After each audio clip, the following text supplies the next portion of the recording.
Shetland has a bleak beauty about it, scoured by storms that roll in from the Atlantic. It shapes the landscape as much as it does the people that live there.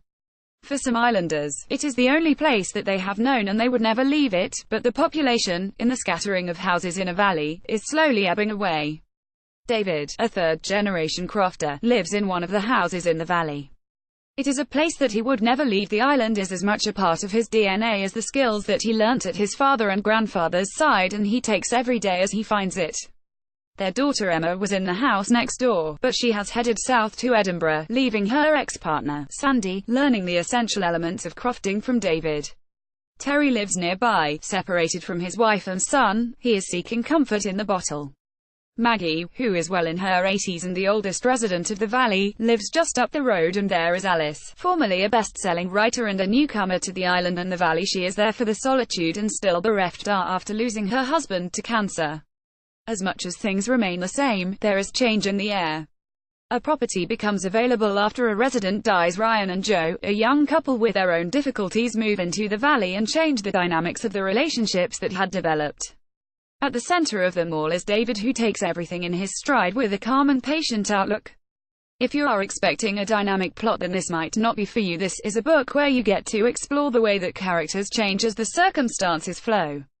There is plenty of tension in the book, some from the complex relationships of the small number of characters and other tension reflecting how tough it can be to live there.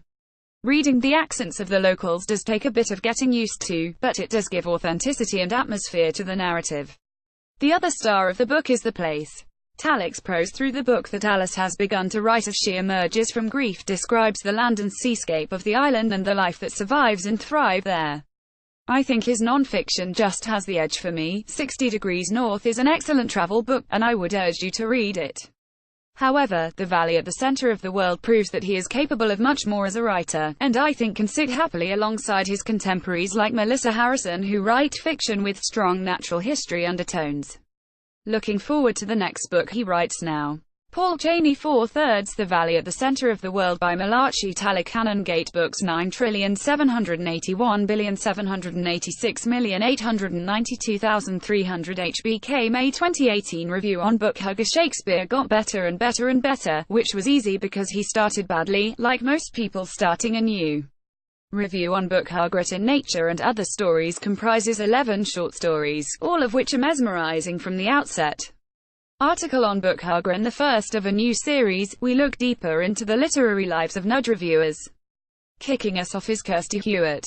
Review on Bookhugger. The tale of an avid reader whose everyday library visit descends into an uncanny nightmare.